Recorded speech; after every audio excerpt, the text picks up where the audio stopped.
नमः शिवाय। जय श्री विष्णु। आप सभी का बहुत बहुत स्वागत है।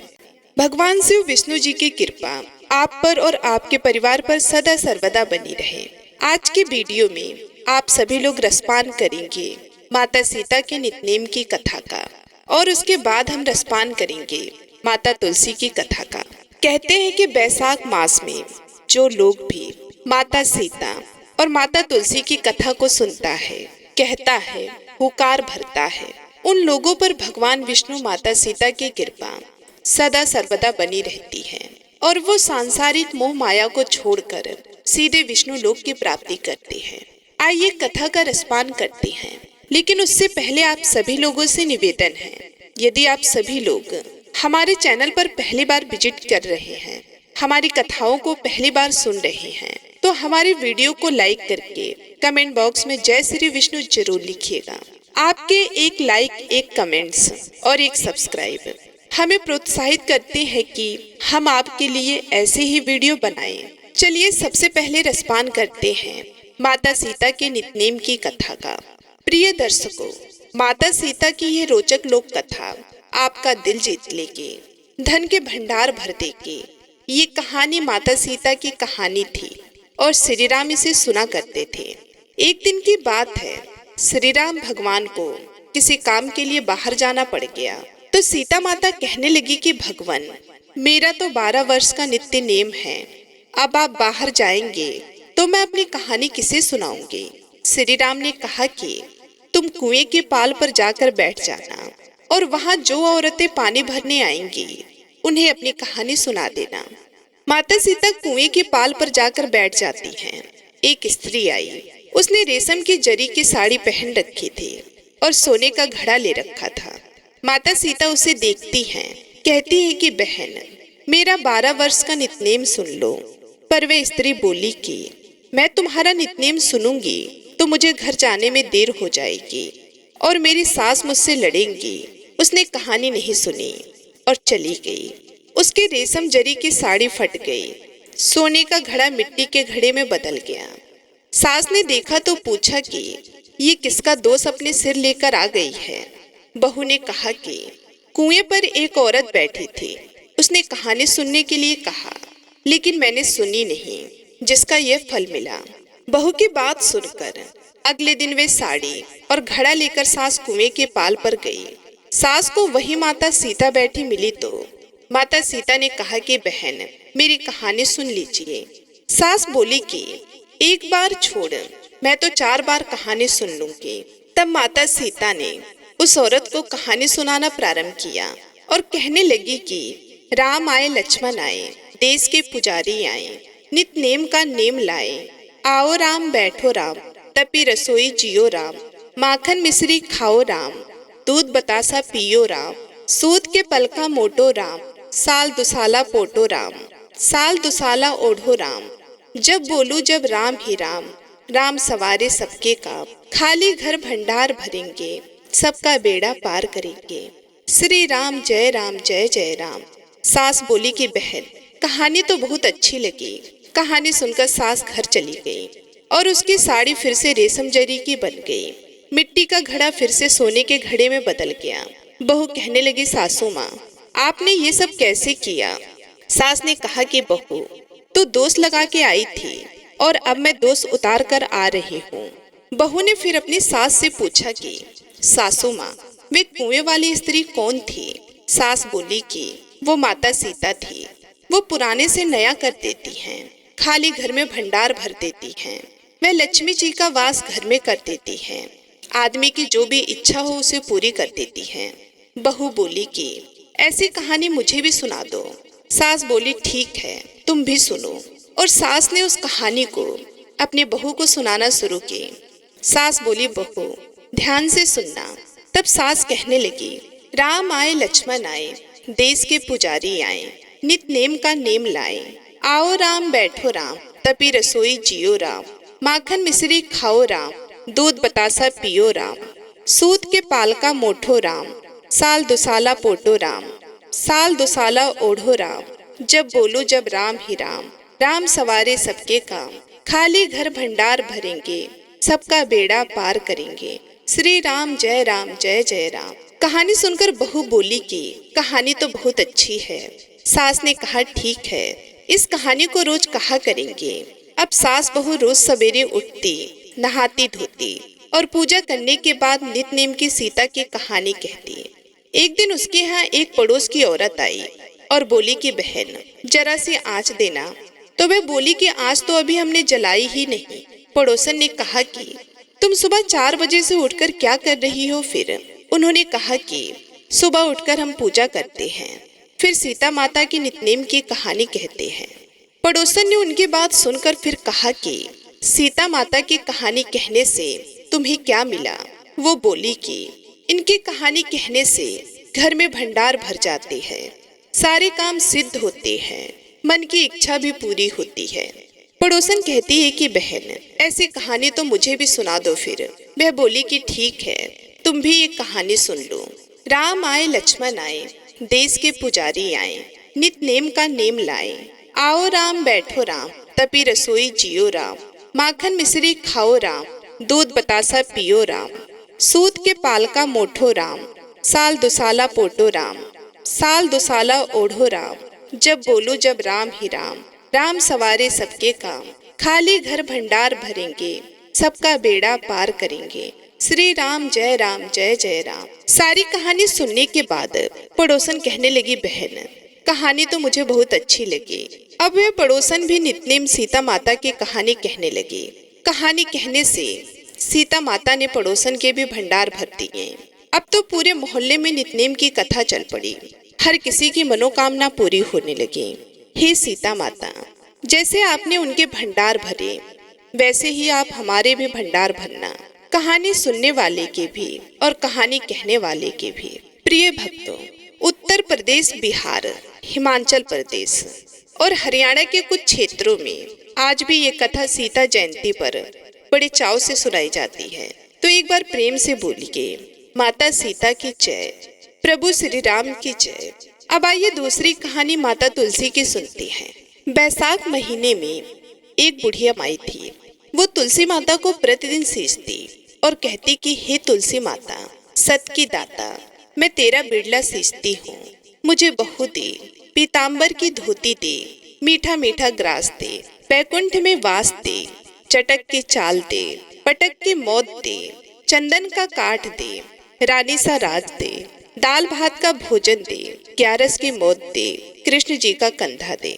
प्रिय भक्तों, जब तुलसी माता यह सुनकर सूखने लगी तो भगवान विष्णु ने पूछा कि हे तुलसी, तुम क्यों सूख रही हो? तुलसी माता ने कहा कि हे प्रभु, मैं बहुत बड़ी दुविधा में हूँ। प्रभु विष्णु ने बोला कि हे तुलसी, तुम तो जगत की माता हो, जगत जननी हो, फिर भला तुम कौन सी दुविधा में फंस गई हो? तब तुलसी माता ने कहा कि हे प्रभु, एक बुढ़िया है जो रोज आती है और कहती है कि मुझे बहू दे, पीताम्बर की धोती दे, मीठा मीठा ग्रास दे, बैकुंठ में वास दे, चटक के चाल दे, पटक के मौत दे, चंदन का काठ दे, रानी सा राज दे, दाल भात का भोजन दे, ग्यारस की मौत दे, कृष्ण जी का कंधा दे। वो रोज मेरे पास आती है और यही बात कह जाती है। माता तुलसी की बात सुनकर विष्णु भगवान बोले, हे तुलसी, तू कह के जाती है तो क्या दिक्कत है? जो तुमसे मांग रही है वो दे दो। भगवान विष्णु की बात सुनकर माता तुलसी कहने लगी कि हे प्रभु, मैं सब बात तो पूरा कर दूंगी, लेकिन कृष्ण का कंधा कहाँ से लाऊंगी? तो भगवान बोले, तुम चिंता ना करो, जब वो मरेगी तो मैं अपने आप कंधा दे आऊंगा, तो बुढ़िया माई से कह देना। प्रिय भक्तों, जब बुढ़िया माई मर गई, सब लोग आ गए। जब माई को ले जाने लगे तो वे किसी से ना उठी। तब भगवान एक 12 वर्ष के बालक का रूप धारण करके आए। बालक ने कहा, मैं कान में एक बात कहूंगा तो बुढ़िया माई उठ जाएगी। उस नन्हे से बालक की बात सुनकर गांव वाले बड़े गुस्सा हुए। वो बोले, हम इतने नौजवान लोग इस बुढ़िया को उठा रहे हैं, वो हमसे नहीं उठ रही है। भला तू ऐसी कौन सी बात कहेगा जो तेरे कहने से बुढ़िया माई उठ जाएंगी? उन लोगों की बात सुनकर नन्हे से बालक का रूप धारण किए हुए भगवान विष्णु कहने लगे, एक बार मुझे मौका तो दीजिए, पहले मैं वो बात तो कहूँ। प्रिय भक्तों, गांव वाले जिद पे आ गए। वो हट करने लगे, कहने लगे कि नहीं नहीं, तुम जहाँ जा रहे हो जाओ, अभी तुम्हारी खेलने खाने की उम्र है, तुम इन सब चक्करों में मत पड़ो। उन सभी लोगों में से कुछ बुजुर्ग लोग थे। उन्होंने बोला कि एक बार जो बालक कह रहा है उसको बुढ़िया माई के कान में कहने दो। हो सकता है कि बालक के कहने से बुढ़िया माई उठ जाए। फिर सभी लोगों ने उन बुजुर्गों की बात मानकर उस बालक को आज्ञा दे दी। अब बालक उन बुढ़िया माई के पास गया और कान में कहने लगा कि बुढ़िया माई, मन की निकाल ले, पीताम्बर की धोती ले, मीठा मीठा ग्रास ले, बैकुंठ का वास ले, चटक की चाल ले, पटक की मौत ले, कृष्ण जी का कंधा ले। ये सुनकर बुढ़िया माई हल्की हो गई। भगवान ने कंधा दिया और बुढ़िया माई को मुक्ति मिल गई। हे तुलसी माता, जैसे बुढ़िया माई को मुक्ति दी, वैसे इस कथा को कहने वाले, सुनने वाले और हुकार भरने वाले उन सभी को वैसे ही देना। अब आइए सुनते हैं धरती माता की कहानी। मान्यता के अनुसार हर व्यक्ति को अपने जीवन में धरती माता की कहानी अवश्य सुननी चाहिए। माना जाता है कि मनुष्य ने चाहे कितने भी व्रत, उपवास, पूजा पाठ किए हो, लेकिन धरती माता की कहानी सुनकर उसका उद्यापन ना किया हो तो उसको मरने के बाद जमीन नहीं मिलती। इसलिए जरूरी है कि कार्तिक मास में या फिर बैसाख के महीने में हमें धरती माता की कथा अवश्य सुननी चाहिए, फिर विधि विधान से इसका उद्यापन करना चाहिए। तो आइए सुनते हैं धरती माता की कहानी। प्रेम से बोलो धरती माता की जय हो। एक समय की बात है, एक बूढ़ी महिला रहती थी। उसको धर्म कर्म में बहुत ही रुचि थी। हमेशा दूसरों की सेवा के लिए तैयार रहती थी। सुबह जल्दी उठना, बाड़, पीपल, तुलसी आदि में जल डालना, विष्णु जी, कान्हा जी की पूजा करना, यह उसके रोज के नियमों में शामिल था। इतना सब कुछ करने के बाद ही दूसरा काम किया करती थी। उसने अपने जीवन में इतना दान किया कि उसका सारा घर खाली हो गया। यहाँ तक कि उसने आवश्यक वस्तुएं भी दान में दे दी। फिर इसी तरह एक दिन उसके अत्यधिक धर्म पुण्य करने के कारण धर्मराज जी का सिंहासन हिलने लगा। तो धर्मराज जी कहने लगे कि ऐसा दानी कौन हो गया है जिसके धर्म पुण्य के कारण मेरा सिंहासन हिल रहा है। फिर धर्मराज जी कहने लगे कि अगर यह दानी इसी तरह दान पुण्य करता रहेगा तो एक दिन जरूर मेरा सिंहासन छीन लेगा। फिर अपने दूत से कहने लगे कि तुम जाओ, जल्दी से इस दाने का पता लगाओ। फिर धर्मराज जी ने इस कार्य के लिए यमराज को भेज दिया। यमराज ने दाने का पता लगाने के लिए धरती पर आकर एक कोढ़ी मनुष्य का रूप धारण किया और फिर वे कोढ़ी रूप धारण करके उसी गांव में आ गए जहां पर वह बुढ़िया रहती थी। वे कोढ़ी बनकर सारे दिन गांव में कपड़ा मांगते हुए घूमते रहे, लेकिन किसी ने भी उसे तन ढकने के लिए कपड़ा नहीं दिया। सर्दियों का समय था और बहुत तेज ठंड चल रही थी। वह आदमी फटे पुराने वस्त्र में घूमते हुए सभी के घरों के आगे आवाज लगाता रहा कि कोई मुझे कपड़ा दे दो, कोई मुझे कपड़ा दे दो, तन ढकने के लिए मेरे पास कुछ नहीं है और इतनी भयंकर ठंड में मेरी जान निकल जाएगी। कोई तो होगा जो मुझ पर दया करे। पर किसी ने उसकी इस बात की परवाह नहीं की। सारा दिन यमराज कोढ़ी का रूप धारण किए घूमता रहा, पर किसी ने भी कपड़ा नहीं दिया। रात होने को आई, तभी वह उस बुढ़िया के घर के आगे से गुजर रहा था तो उसने आवाज लगाई कि कोई मुझे तन ढकने के लिए कपड़ा दे दो। तो उसकी यह आवाज बुढ़िया के कानों में पड़ी तो वह अपनी बहू से कहने लगी कि बहू उठो, जाकर देखो कि बाहर कौन है। मुझे ये किसी मंगते भिखारी की आवाज लगती है। बेचारे को सर्दी लग रही होगी, तुम बाहर जाओ और देखो, उसे पूछो कि उसे क्या चाहिए। तो बहू अपनी सास की बात सुनकर कहने लगी कि माँ जी, अपने द्वार पर तो कोई ना कोई आता जाता ही रहता है मांगने के लिए। ना आप दिन में चैन लेती हैं और ना ही रात में सोने देती हैं। आपको पता है आधी रात हो चुकी है, इसलिए तुम भी सो जाओ और मुझे भी सोने दो। तो इस तरह बुढ़िया ने अपनी तीनों बहुओं को कहा, पर उन्होंने बाहर जाने के लिए इनकार कर दिया। फिर बुढ़िया ने अपनी चौथे नंबर की बहू को आवाज लगाई कि बेटा बाहर जाकर देखो कि कौन है। तो सबसे छोटी बहू कहने लगी कि माँ जी आप निश्चिंत रहें, मैं जाकर पता लगाती हूँ कि बाहर कौन आया है। फिर बहू बाहर आकर देखती है कि बाहर एक कोढ़ी आदमी बैठा है। तो बहू उस कोढ़ी आदमी से पूछती है कि बाबा आपको क्या चाहिए। तब वह कोढ़ी रूप धारण किए हुए यमराज कहता है कि मैं तो कोढ़ी आदमी हूँ, मेरे पास कपड़े भी नहीं हैं, मुझे बहुत सर्दी लग रही है। अगर आप ओढ़ने के लिए कोई वस्त्र दे दे तो आपका बड़ा भला होगा। तो उसकी बात सुनकर बहू अंदर चली गई और अंदर जाकर अपनी सास को सारी बात बताई।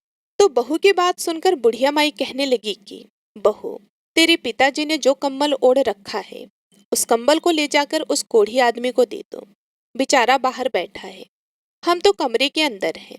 तो यह बात सुनकर बहू कहने लगी कि नहीं माँ, अगर ऐसा किया तो पिताजी को ठंड लगेगी। तो बुढ़िया माई कहने लगी कि यह ले मेरी गोदड़ी ले जा और तेरे पिताजी को दे दे और उनके पास से कम्बल ले जा करके उस भिखारी को दे दे। वह बेचारा खुले आसमान के नीचे बैठा है, हम तो कमरे बंद करके बैठे हैं, उसके पास कुछ नहीं है, कम से कम एक कंबल होगा तो सर्दी से कुछ तो बचाव होगा। तो बहू ने अपनी सास की बात मानते हुए कम्बल ले जाकर बाहर बैठे उस आदमी को दे दिया। वे भिखारी आदमी उस कम्बल को लेकर उसके द्वार से खड़ा होकर चला गया और सीधे धर्मराज के पास गया। वहां जाकर कहने लगा कि महाराज, यह लो कम्बल। गांव के बाहरी हिस्से में एक बुढ़िया माई रहती है, वे बहुत ही अधिक दान पुण्य करती है। अब उसके घर में एकमात्र यही कम्बल बचा था, वह भी मुझे दे दिया। उसने नई और पुरानी सभी चीजों का दान कर दिया है, उसके घर में दान के लिए अब कुछ भी नहीं बचा है। तो यमराज की बात सुनकर धर्मराज जी कहने लगे कि अब तो वह बुढ़िया मेरा सिंहासन लेकर रहेगी। फिर धर्मराज जी दूत से कहने लगे कि तुम जाओ और उस बुढ़िया माई को यहाँ लेकर आओ। तो वे दूत धर्मराज जी की आज्ञा का पालन करते हुए उस बुढ़िया माई को लेने के लिए धरती पर आया और उसे साथ लेकर चला गया। बुढ़िया माई ने वहां पहुंचकर जैसे ही पहला कदम उठाया तो रखने के लिए नीचे पानी था, उसे पैर रखने के लिए धरती नहीं मिली। तो यह देखकर बुढ़िया माई हैरान हो गई और जहां बुढ़िया माई खड़ी थी वहीं रह गई। फिर मन में विचार करती हुई भगवान से कहने लगी कि हे भगवान, यह क्या है, अब मेरा क्या होगा, मेरे पैरों के नीचे तो धरती नहीं है, मुझे धरती चाहिए। तब भगवान कहने लगी कि बुढ़िया माई, तूने धरती मोल नहीं ली, अब मैं तुम्हें धरती कहाँ से ला कर दूं। तो यह बात सुनकर बुढ़िया माई गुस्से में होकर कहने लगी कि जब मुझे खड़ी रहने के लिए और चलने के लिए धरती ही नहीं मिलेगी तो आप मुझे यहाँ लेकर क्यों आए हो। तो धर्मराज जी कहने लगे कि धरती तो जो मोल लेता है उसी को यहाँ पर धरती मिलती है। फिर बुढ़िया माई विनम्र भाव से कहने लगी कि महाराज, मैं यह सब कुछ नहीं जानती, धरती मोल किस प्रकार लेते हैं, मुझे यह सब कुछ आप बताइए। मैं बिना धरती के यहाँ पर कैसे रहूंगी, यहाँ स्वर्गलोक में मेरा क्या काम है। मुझे अब धरती मोल लेने की सारी विधि बताओ और मृत्युलोक में कुछ समय के लिए वापस भेज दो, फिर मैं धरती मोल लेकर ही आपके दूतों के साथ वापस आऊंगी। यदि मेरी बेटी बहू ने मेरी काया को जला दिया तो फिर मेरे लिए धरती मोल कौन लेगा, कौन धरती माँ की कहानी सुनेगा। फिर तो मैं धरती नहीं ले सकूंगी और ना ही स्वर्ग का आनंद उठा पाऊंगी। तो बुढ़िया माई की बात सुनकर धर्मराज जी मन ही मन विचार करते हुए कहने लगे कि बुढ़िया माई ठीक है, तू जा। फिर ये कहकर धर्मराज जी ने अपने दूतों को बुढ़िया माई के साथ धरती पर भेज दिया।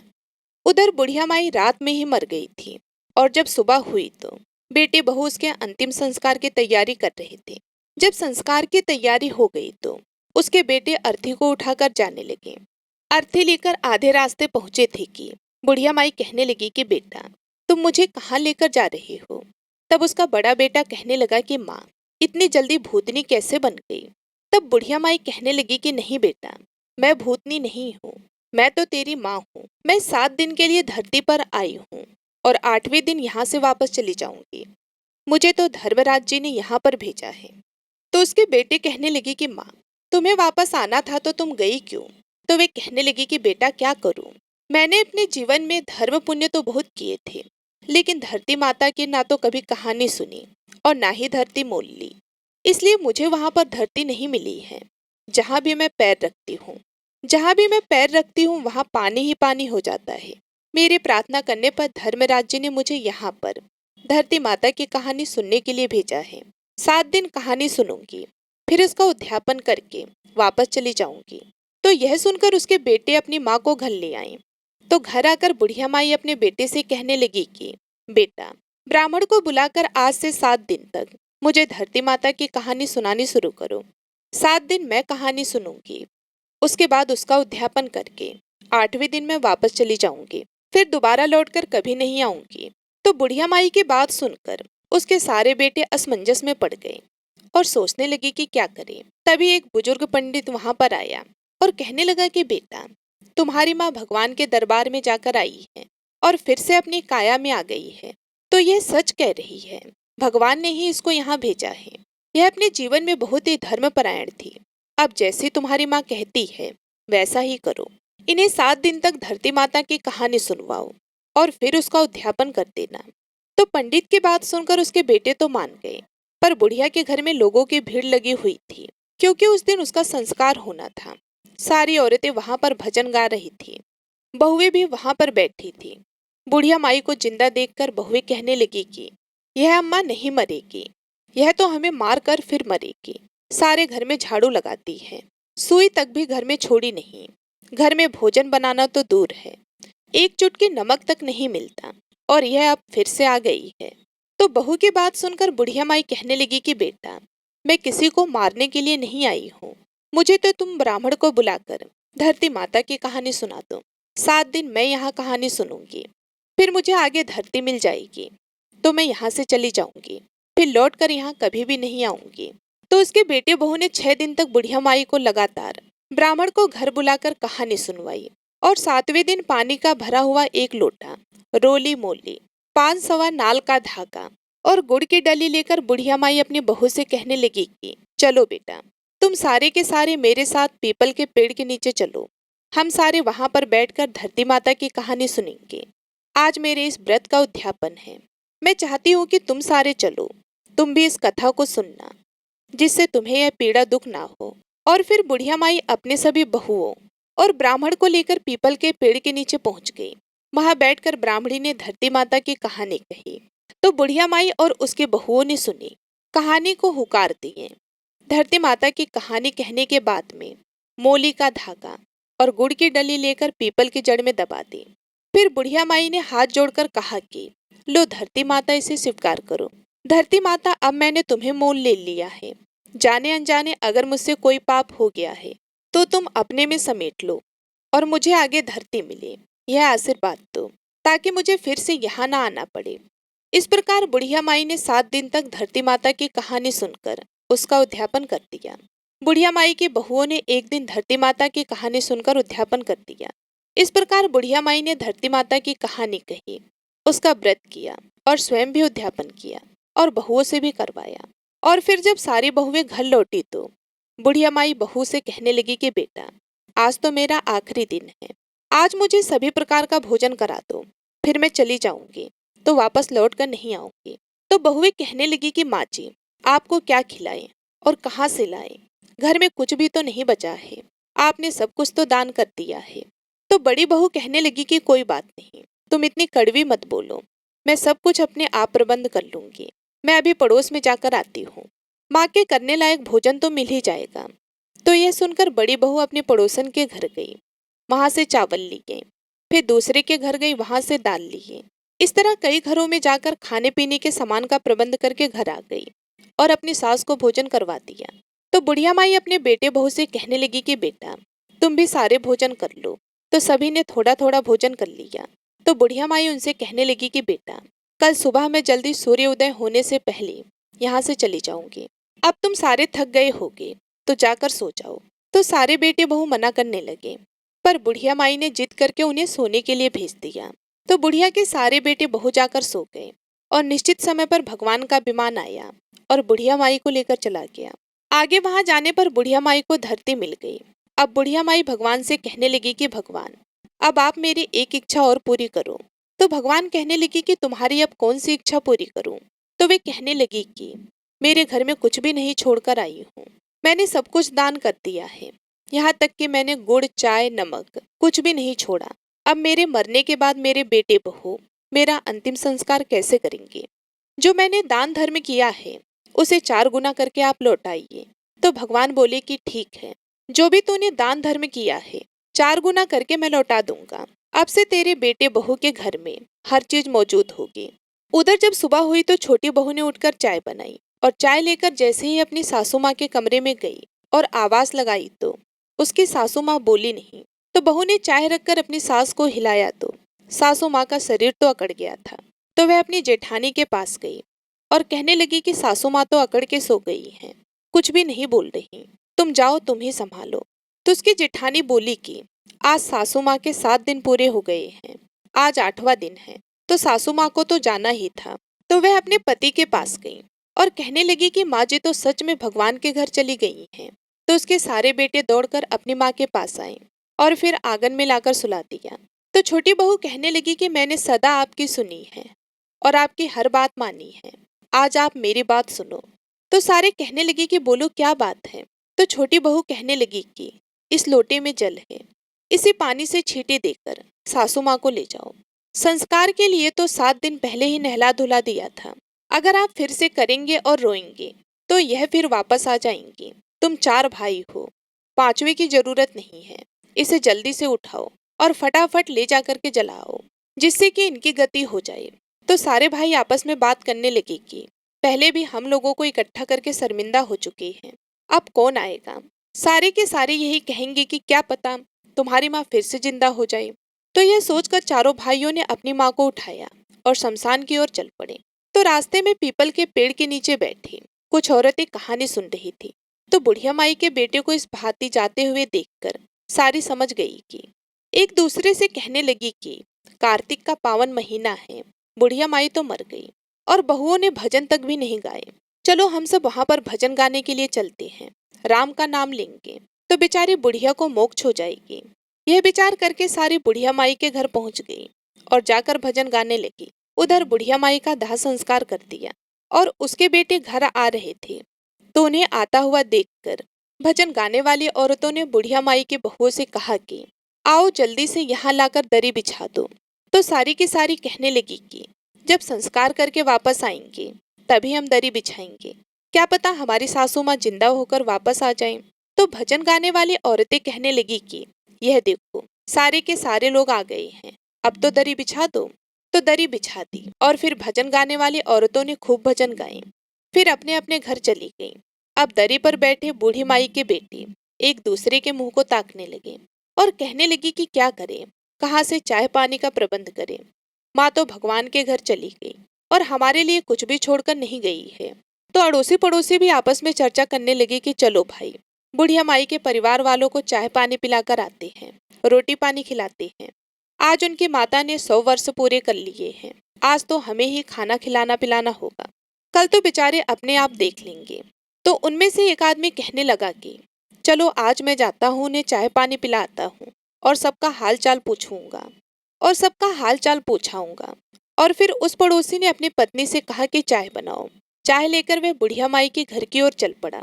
उधर बुढ़िया माई के बेटे की बड़ी बहू अपने परिवारजनों को चिंता मगन देखकर घर के अंदर गई और जैसे ही उसने बुढ़िया माई के संदूक को खोला तो वह संदूक रुपयों पैसों से भरा पड़ा था। तो वह देखकर हैरान हो गई। रसोई में गई तो वहां आटे के बोरे, गुड़, खांड, खाने पीने का सारा सामान मौजूद था। सब्जियां, मसाले सब कुछ पड़ा था। उनकी रसोई सारी सामग्रियों से युक्त थी। तो ये देखकर बहू बहुत ही खुश हुई। सोचने लगी कि माँ अपने बेटे पोतों के लिए बहुत दान धर्म करती थी और अपने घर में भी वह धन वापस देकर गई है। यह सोचकर खुशी खुशी बाहर आई और अपने पति से कहने लगी कि आप एक बार अंदर जाइए। तो उसका पति कहने लगा कि अभी तो माँ का संस्कार करके आए हैं, कैसे तो घर के अंदर जाएं और कैसे घर के बाहर जाएं। तो बहू कहने लगी कि मैंने आपको स्नान करने के लिए पानी डाल दिया है, आप जल्दी से स्नान करो और अंदर जाओ, हमें बाहर जाने की कोई जरूरत नहीं है।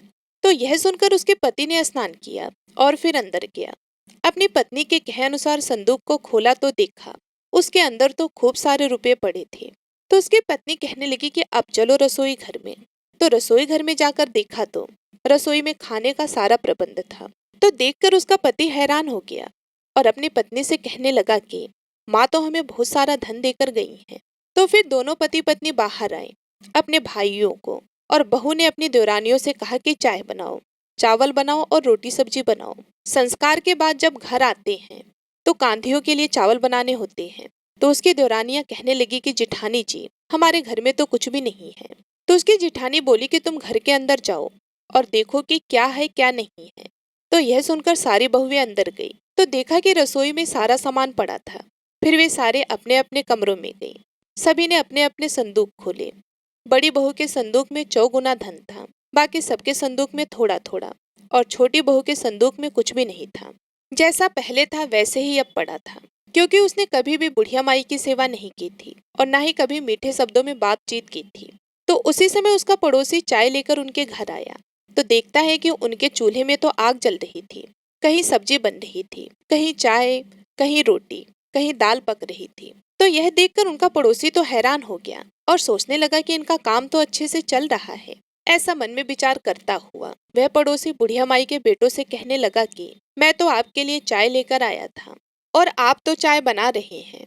तो बुढ़िया माई का बेटा बोला कि चाय तो दे दो, परंतु रोटी मत लाना, क्योंकि रोटी तो यह देखो हमारे घर में बनाई जा रही है। हमारी माँ हमें सब कुछ देकर गई है, उसने हमारे लिए दान पुण्य किया था और आज वे हमें सब कुछ मिल गया है। आज हमारे घर में अन्न और धन की कोई कमी नहीं है। हे धरती माता, जैसे आपने बुढ़िया माई का अगला और पिछला सुधार किया, वैसे ही सबका सुधारना। जैसे बुढ़िया माई को धरती मिली, वैसे धरती माता सबको मिले। जो भी औरतें व्रत रखे, दान पुण्य करें, धरती माता की कथा सुने, उनकी 7 पीढ़ियां राज करें। बोलो धरती माता की जय हो। प्रिय श्रोताओं, उम्मीद करती हूँ ये कथा आप सभी लोगों को बेहद ही पसंद आई होगी। यदि हमारी कथा आप सभी लोगों को अच्छी लगे तो वीडियो को लाइक करके चैनल को सब्सक्राइब करना बिल्कुल भी मत भूलिएगा और कमेंट बॉक्स में जय श्री कृष्णा, जय माता तुलसी, जय माता सीता जरूर लिखिएगा। मिलती हूँ अगले वीडियो में इसी कामना के साथ कि आप सभी लोग हमेशा स्वस्थ रहें, मस्त रहें, हंसते रहें, मुस्कुराते रहें। भगवान शिव और विष्णु जी की कृपा आप पर और आपके परिवार पर सदा सर्वदा बनी रहे। इसी कामना के साथ विदा लेती हूँ। मैं आपसे मिलती हूँ अगले वीडियो में। तब तक के लिए नमस्कार।